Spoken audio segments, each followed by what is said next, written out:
Então, graças a Deus, muito boa noite.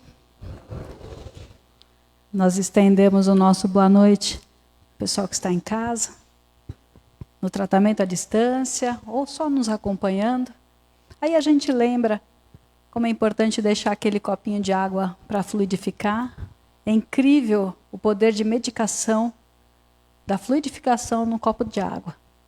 Então, está preocupado, está cansadinho, está com alguma dor? Deixa a aguinha ali, pedindo aos bons espíritos, aos irmãos das correntes de cura, que possam depositar o fluido necessário para o nosso bem-estar.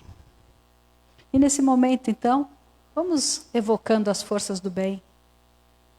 Vamos fechando os nossos olhos, respirando um pouquinho mais profundo que o normal,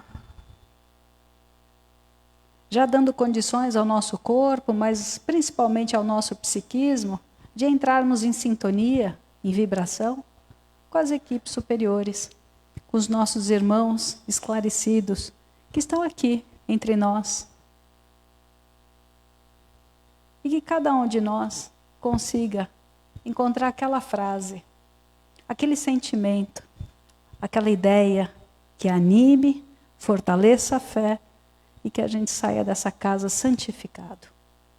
Então vamos juntos? Vamos entregar o nosso coração em prece.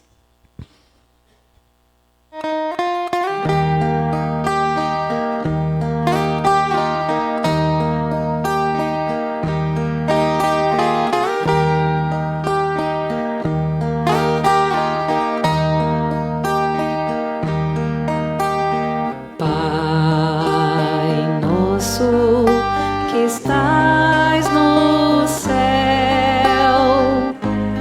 santificado seja o teu nome. Venha a nós o teu reino e seja feita a tua vontade. Pai, meu Pai, meu Pai do céu, meu Pai do céu, eu quase me esqueci que o teu amor vela por mim, que seja feito assim.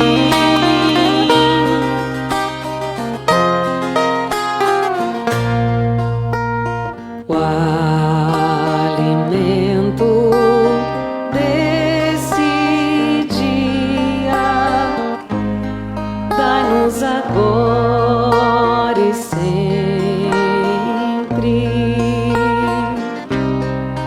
Perdoai as nossas ofensas de um modo maior com que perdoamos. Pai, meu Pai, meu Pai do céu, meu Pai do céu, eu quase me esqueci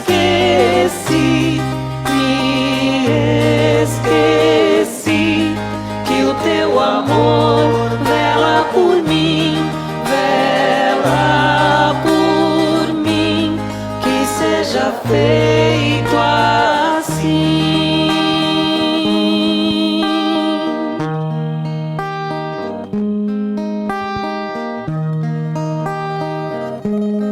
Não nos deixeis cair em tentação, mas livrai-nos de todo mal.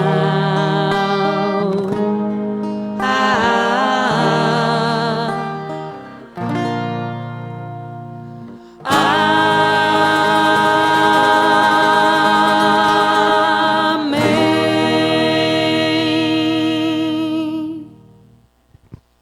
Tem mais ou menos um mês por aí que eu estou com essa frase do Eclesiastes na cabeça. Vira e mexe, tipo uma obsessão. Vira e mexe, ela volta no meu pensamento. E quando é assim é porque a gente tem que entender alguma coisa a mais, né? Quando fica insistindo uma ideia, é porque tem alguma coisa que precisa ser trabalhada. Então, eu até gostaria de pedir da energia de vocês, pedir ajuda para a gente trocar hoje. Vamos viajar um pouquinho em algumas ideias que o Espiritismo nos traz. Então, a felicidade não é deste mundo. Poxa vida, não fala do Consolador prometido? O Espírito de verdade nos traria consolação? O que tem de consoladora nessa frase? Então a gente tem que tomar muito cuidado. Quando a gente não busca a interpretação das coisas, a letra pode matar o sentido. E aí a gente pode ficar perturbado com algumas coisas. Esse é um dos motivos que nos leva a também a incompreensão, a incredulidade. Não ver o sentido que está por trás. A felicidade não é deste mundo, este mundo egóico, este mundo fanático, este mundo corrupto, este mundo de mentiras. E a gente vai o rosário inteiro, né, gente? Se cada um aqui der uma característica, a gente fica a noite inteira dizendo que não é este mundo. Então, a felicidade não é. Mas, e momentos importantes que nós podemos ter, que nos atrelem à felicidade no sentido de esperança?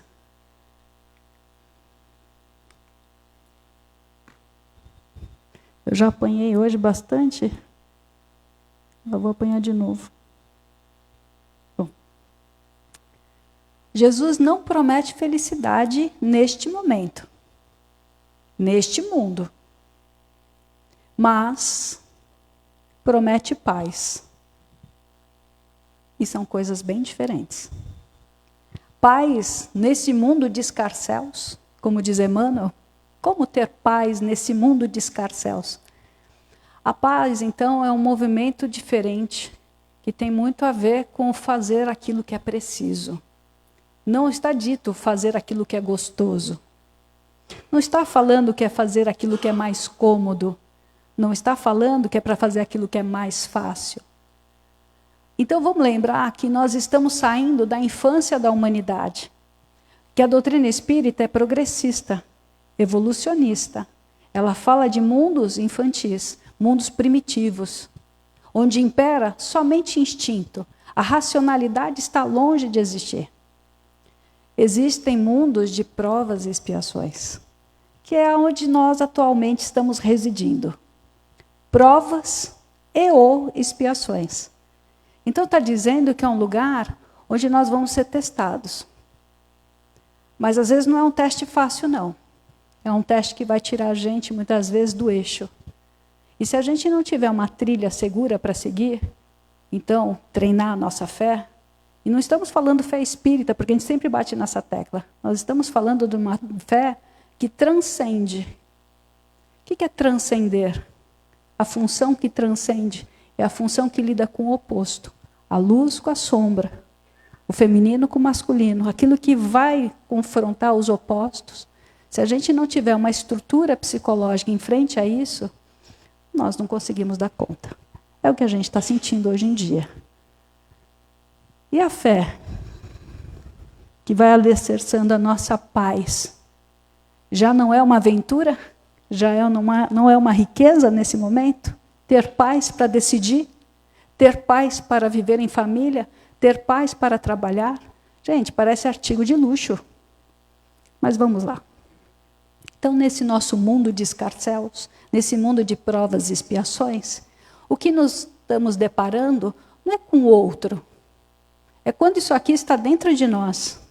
É a nossa sombra. É aquilo que muitas vezes a gente tem vergonha de assumir. A gente tem vergonha de assumir que a gente tem maldade de vez em quando. Que de vez em quando dá uma vontadezinha de se vingar. De vez em quando vem aquele espírito sapeco na nossa cabeça falando, vai lá, Yara. Faz de novo. Não é assim? Espíritos orgulhosos revendo os seus erros. Ele não está falando só revivendo. Rever. Olhar de novo. E olhar de novo é um espelhamento com a sociedade. Por isso que nos incomoda muitas coisas. Algumas dessas coisas são coisas que a gente já fez A gente já mentiu, a gente já enganou, já roubou, já torturou. E é um incômodo na alma. Então, tudo aquilo que fica muito acima desse incômodo é porque está vivo dentro de mim ainda. Porque eu tenho direito de discordar. Julgar é dar uma sentença. Fulano está condenado àquela situação medíocre. Discordar é ter opinião. É diferente. Então, quando eu consigo deixar a minha emoção no nível quase insuportável, é porque alguma coisa dentro de mim está sendo revista através do comportamento do outro, da sociedade, e assim vai. Espíritos frágeis descobrindo forças imprevistas. Olha que interessante também no nosso mundo. Às vezes a gente vai ser colocado em situação que não foi desejada por nós, com certeza. Mas foi semeada por nós, com certeza. Mas que, de repente, a gente se vê tendo uma capacidade de resiliência que a gente não imaginava que era capaz. A gente leva um tombo na vida, é uma grande decepção, é uma grande mentira, é um grande roubo, é um grande alguma coisa, uma grande perda, e, de repente, a gente se vê tendo força para recomeçar. A gente não sabe de onde isso vem. Estava em mim essa condição? Então vejam que aqui a gente vive num lugar que não privilegiamos o sucesso. Só o sucesso egóico, do ter prestígio, ter dinheiro, ter status. Mas não o sucesso da alma. Aquela situação onde a gente consegue superar a adversidade. Descobrimos uma força que não sabíamos que éramos capazes de ter. Corações endurecidos sendo amolecidos pelo amor, pelo perdão divino e pela renúncia. Isso a gente vê na família. Não é em toda a família. Mas muitas famílias conseguem agregar, às vezes tem uma mágoa. Aí acontece um fato que é acima daquela mágoa. Eu tenho que superar aquela mágoa para poder cuidar, para poder assessorar, para poder trazer o consolador, né? Porque o consolador não só consola, ele educa. E vocês acreditam que eu vou começar o evangelho agora? Foi só uma introduçãozinha. Olha só, já começo pedindo a paciência de todo mundo. Por que eu fiz essa introdução? Olha aqui, primeira imagem, Moisés. O barbuchinho, Antigo Testamento, ele vem falar sobre a primeira revelação. As leis mosaicas, os 10 mandamentos recebidos no Monte Sinai. Através de um fenômeno interessantíssimo que é a voz direta. O que é a voz direta? Voz que vem do mundo espiritual, que não tem um intermédio mediúnico, não tem um médio ali falando. É um som que é produzido pelo fenômeno de um grande médio de efeito físico que era Moisés. Muito bem. É falado no livro A Caminho da Luz que Jesus, governador da Terra, governador espiritual da Terra, do planeta, escolheu, há muitos milênios, um grupo de espíritos com grande capacidade, com grande sabedoria. Esses espíritos foram escolhidos a dedo. E aquele que vem iniciar e organizar o pensamento monoteísta, quer dizer, foi levar a ideia de Deus único, foi Moisés. Olha a importância dele. Veio organizar a lei. Né? Já tinha sido trazido o Deus único por Akenaton, no Egito. Mas os judeus naquela época estavam presos no Egito. Sofriam muito com isso. E buscavam a terra da promissão. A terra da libertação, a terra prometida. Então Moisés teve esse dever de unir as 12 tribos de Israel e buscar essa liberdade através do comando moral que ele recebeu no Monte Sinai, os 10 mandamentos. Depois vieram outras leis. Essa é a primeira revelação.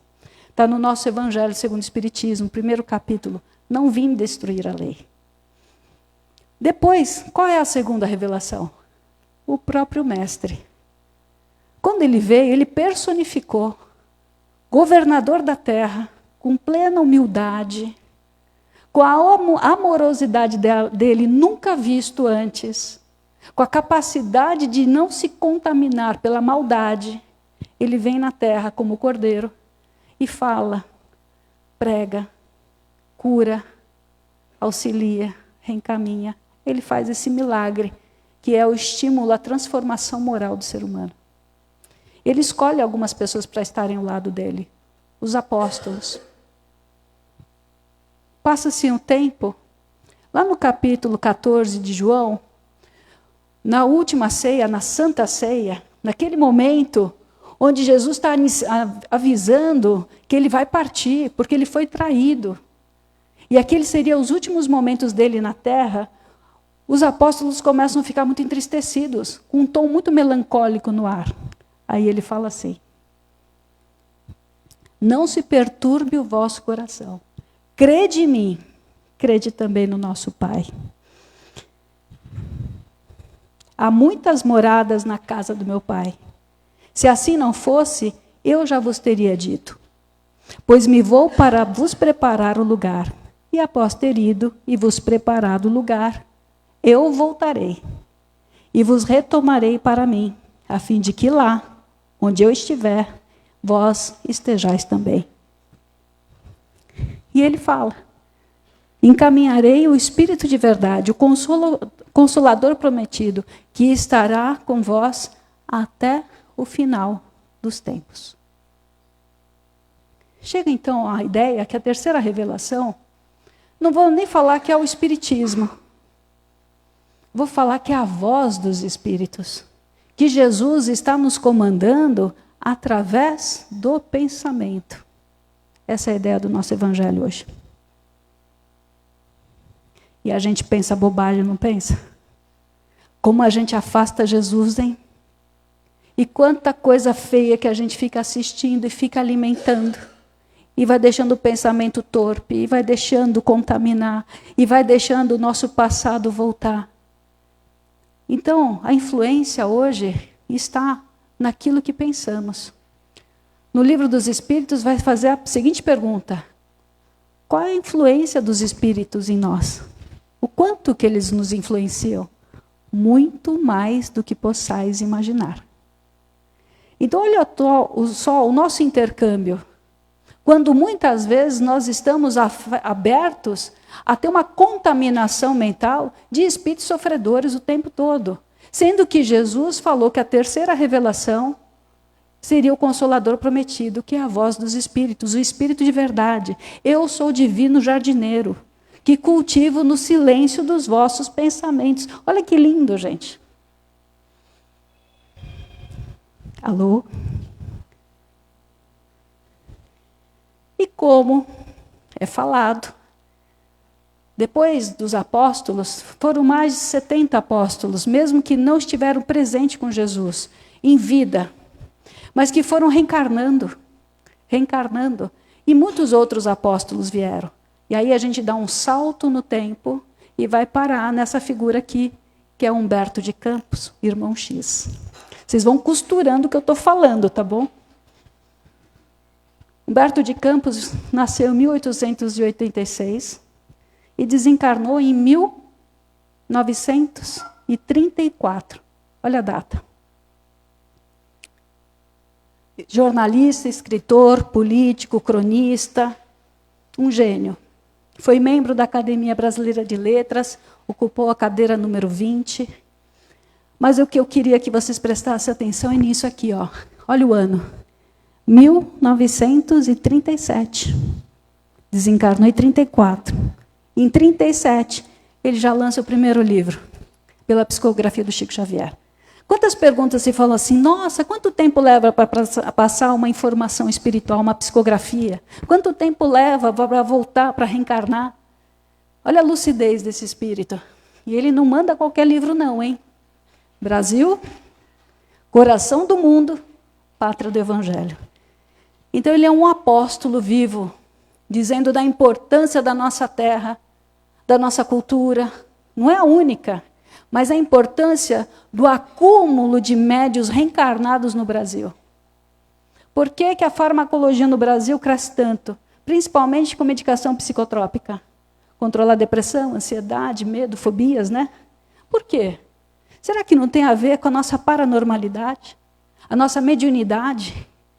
a lembrança da revelação, da terceira revelação, que é através do lado espiritual para a matéria que a gente teria informações? Será que a gente não está descompensado na sensibilidade e que a gente precisa começar a cuidar muito mais da nossa alma do que propriamente do nosso corpo? Cuidemos do corpo. Mas será que a nossa alma não está esquecida? Será que as paixões não vêm iludindo a gente, trazendo falsas necessidades, onde a gente perde dias e dias e dias e dias? E aí Humberto de Campos, que ótimo escritor, extremamente bem-humorado, tem um monte de livro interessante, ele fala assim, que foi o irmão X, né? A Terra é uma escola rigorosa, um hospital ativo, um laboratório de provas e um reformatório de almas endurecidas. Mas, acima de tudo, é um lugar para a reconstrução.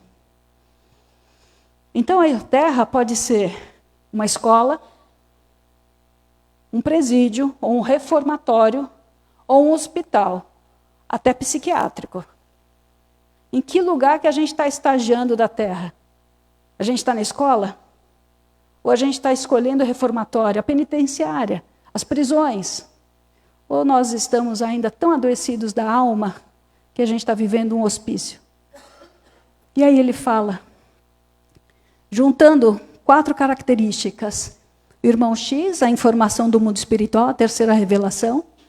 Jung, falando sobre a vida científica, mental. O Evangelho, que é Jesus. E Eclesiastes, o Antigo Testamento. Olha como eles se conversam, quando a gente sai da letra e entende o significado.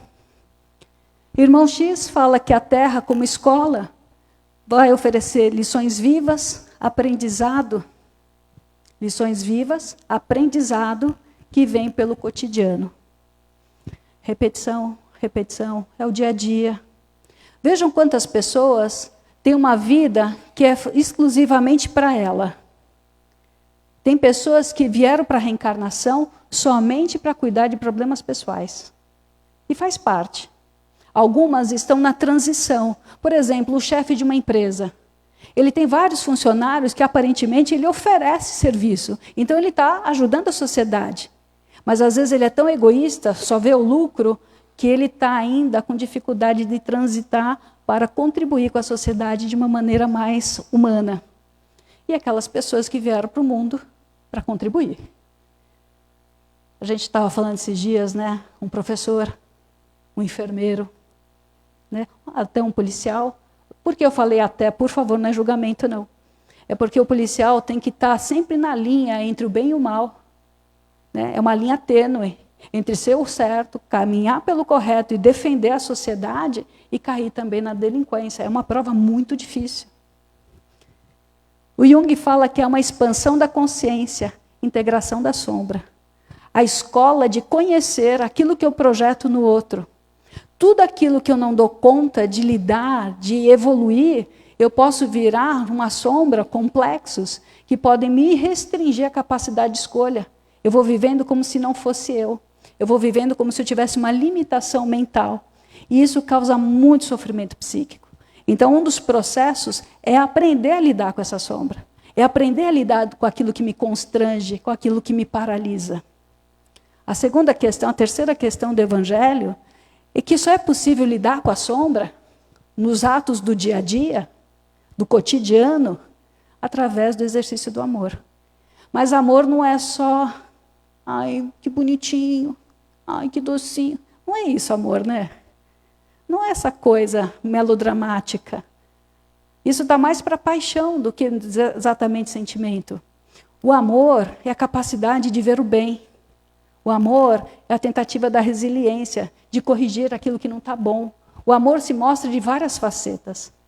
E aí, o que o Eclesiastes, a base lá de trás, a primeira revelação, como Moisés vem falando? Reconhecer a vaidade das ilusões e buscar sentido.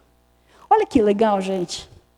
Olha como as informações trazidas por Jesus através dos missionários foram se amarrando até hoje. E aí a gente ainda insiste em não ver. A gente insiste em não prestar atenção. Aí ele fala que a escola pode ser um manicômio, um hospital. Irmão X vai falar que são almas feridas, que se tratam pela dor, e a dor que educa. Quantas vezes a gente teve a oportunidade de ir pelo perdão? A gente teve a oportunidade de reconciliar. A gente teve a oportunidade de prevenir. Não faça, Yara, você sabe que o dedo na tomada dá choque, não vai dar o dedo de novo lá.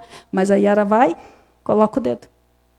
Então a gente teve a oportunidade de ir pelo amor. Mas na teimosia, na prepotência, no orgulho, a gente escolhe de novo. E aí vem a dor, e ela vai ter que educar. Yara, dedo na tomada dói. Depois, pela milésima vez, cansada de levar choque, aí eu falo, nossa, aprendi. Cura simbólica das feridas psíquicas. Às vezes, nós precisamos adoecer o nosso psiquismo na modificação da interpretação da vida real.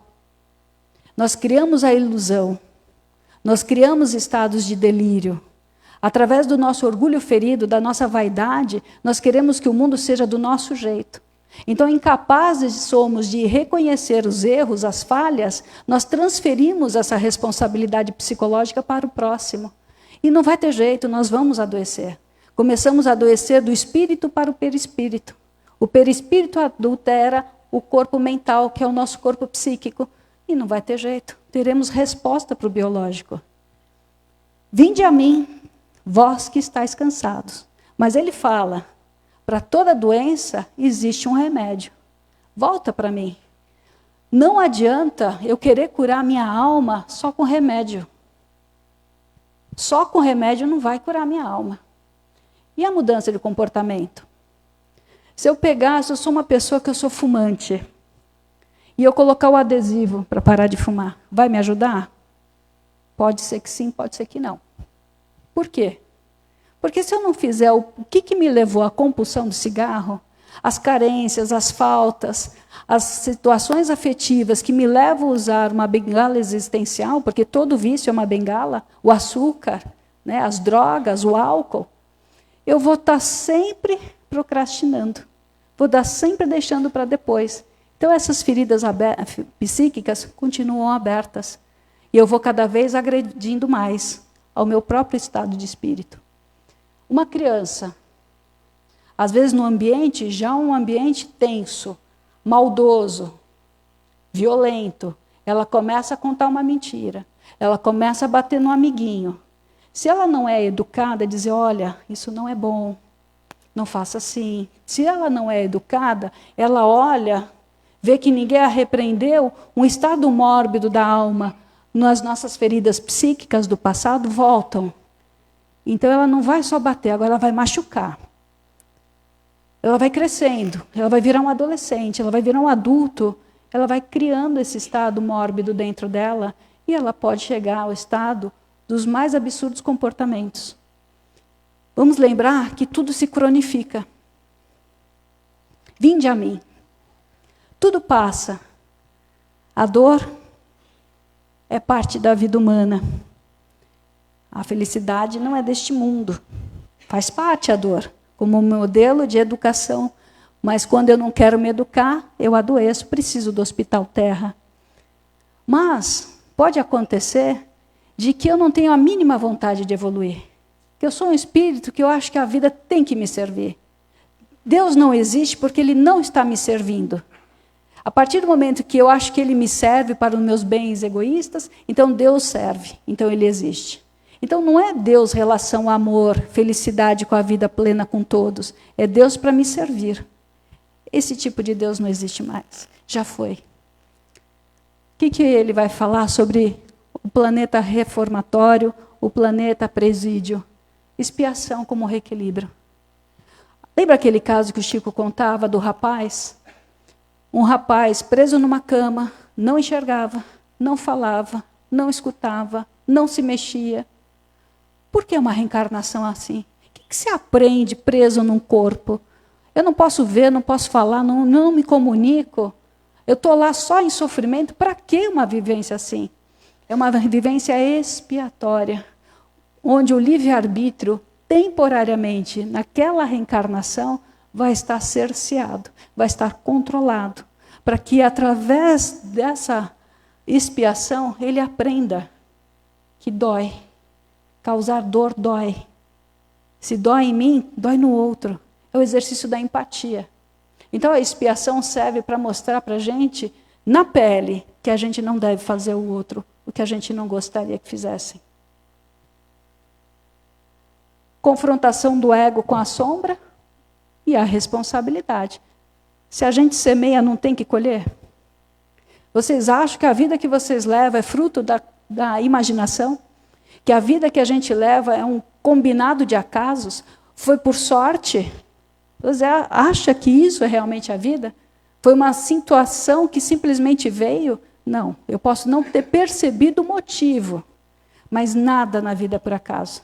Sempre tem uma lei forte de ação e reação, de sintonia e afinidade que funciona em todos os momentos. Então é uma reparação e uma preparação para o perdão. Preparar para o perdão. Perdão não é rápido. É fácil falar assim, já perdoei. Mas eu perdoei a pessoa e o fato, e a consequência das coisas na minha vida, eu perdoei. E a mudança que aquele acontecimento trouxe na minha vida, será que eu já me adaptei a ponto de realmente estar limpo e não sofrer nenhum tipo de mágoa?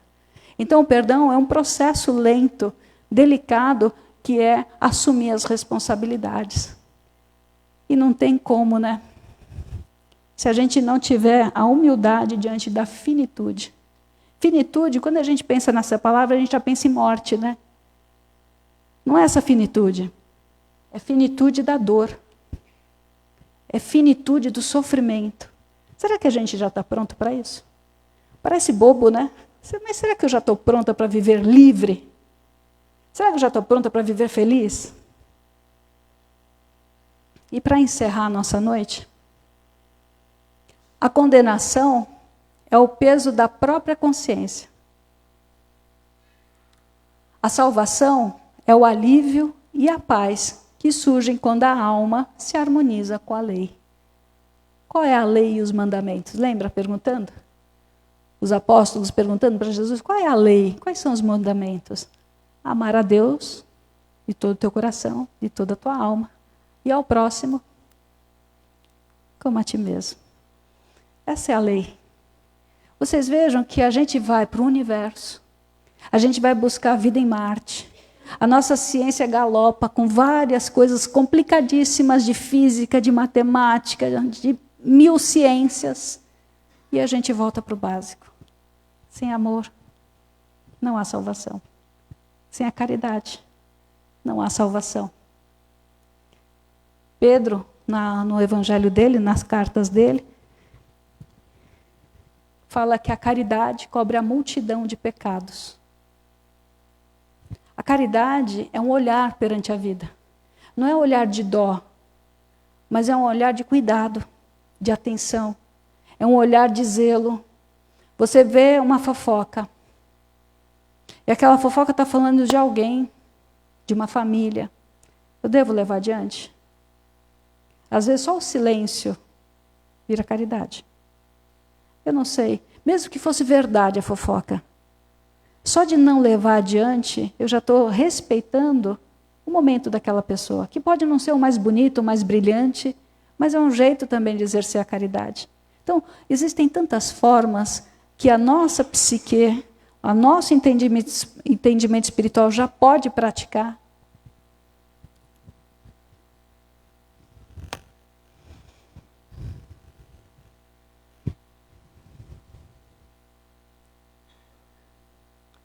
Deixa eu contar rapidinho.